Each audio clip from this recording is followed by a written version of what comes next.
Barangay Lalaan 1. Nasa Barangay Lalaan 1 na pala kami.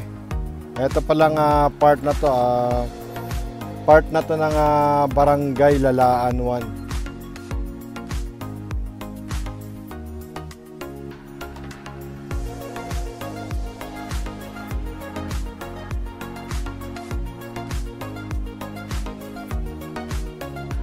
Yang nasa kaliwa natin na yan, yan na yung Hacienda Designer Outlet Mall.